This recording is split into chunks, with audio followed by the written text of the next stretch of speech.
And we are back, or should I say back? That's better. Today on the motor change, motor swaps, and overdrive transmission install on the 66 Coronet.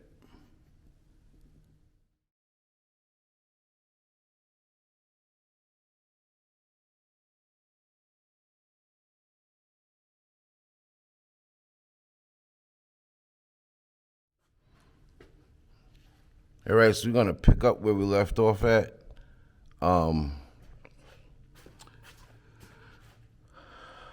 This transmission cross member.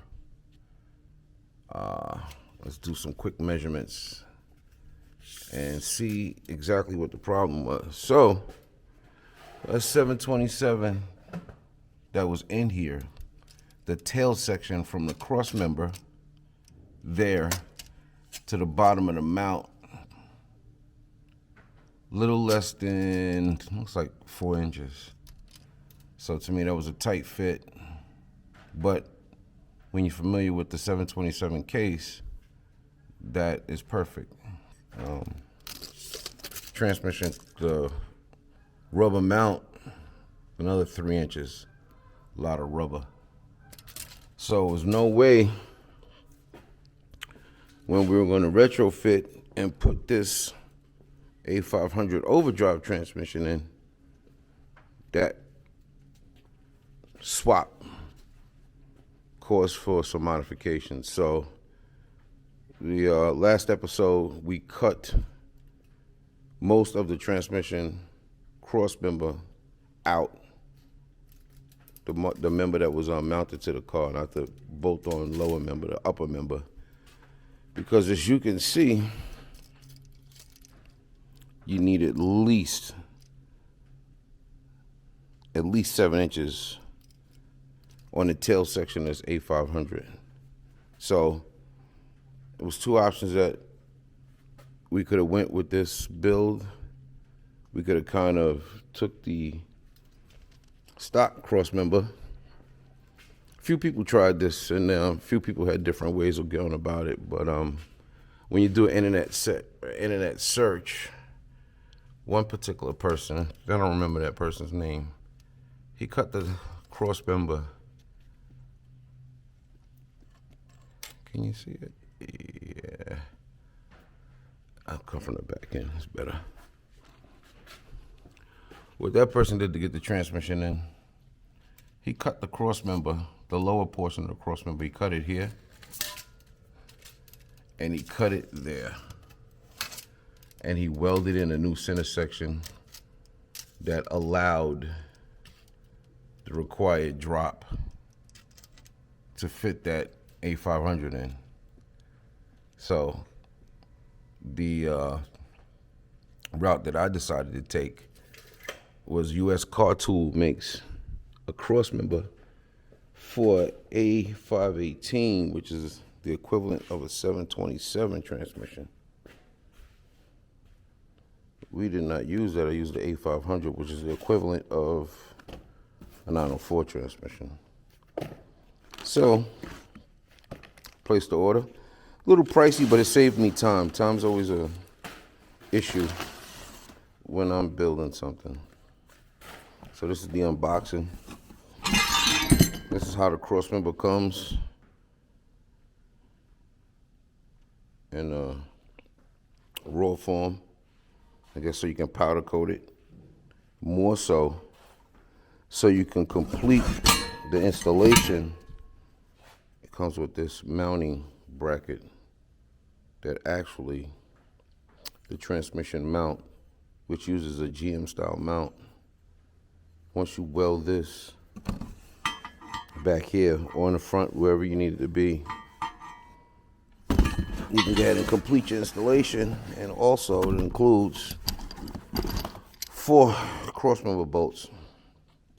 If you can remember, the stock B body comes with 4, but the way the crossmember was cut out, it only left 2.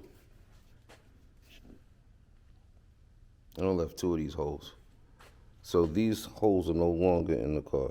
this one and this one. So I'm gonna mount it up here and see which one we'll need. Then I'm gonna take an overall measurement. Not sure if I'm gonna mount it up today, but that will be in a future install. We're definitely gonna put the mount up today, put it in place, and see what it looks like. Stay tuned. All right, I got the US Car Tool transmission cross member swap mount. If you guys doing a A500, A518, A500 swap in a B body or an A body, US Car Tool has a cross member. It cut you down doing a lot of welding. Again, my rough measurements, I needed at least 7 inches in here, in this space, and I got another inch to cut off. I'm gonna try to go, I'm gonna get the saw out and trim this back some more. So give me the 7 inches I'll need for that tail section to go through there. And once that's done, I'll be able to get the supplied mount in place and weld that in place. Either front or back, I'm not sure where it's gonna land. But that's what's gotta get done. So I'll get the saw out and get the cutting and get to trimming. See you soon. All right, so the mount was modified as much as it's gonna get today. On the modifications, let's see if I could pick it up. Yep, the mount is in. I got a bolt in on either side. I had to trim the mount in the front because this is where the transmission mount is gonna go. So when I come back, I'm gonna have to trim this down some more and weld the mount, go ahead and burn it in permanently. A few other things to note, guys doing an overdrive install on these Mopars, the 66 to 70. I think the 71's a little different. I apologize for not having a light because I kind of cleaned up already. There's a fit in there. I'm going to have to probably dimple the floor. And a few other places, I think the floor needs to be dimpled in order to complete the install. Once it's in, I got some fittings and brake lines to run with some switches that will be controlling the shifting points on the vehicle. But US Car Tool makes a pretty good mount for your application. I'm sure you're gonna have to do some modifications. It even says that on the box itself, but it's a good starting point. I'd rather work with this mount than to cut the ends off the mount that came with this vehicle and get stock or something like this. It's gonna be a much cleaner look.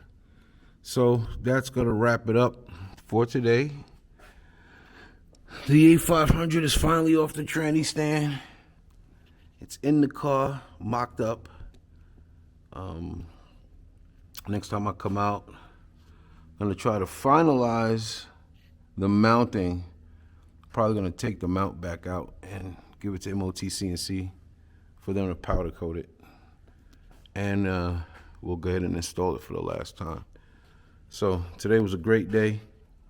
The A500 is mounted temporarily into the 66 Coronet, AKA the Funky Phantom.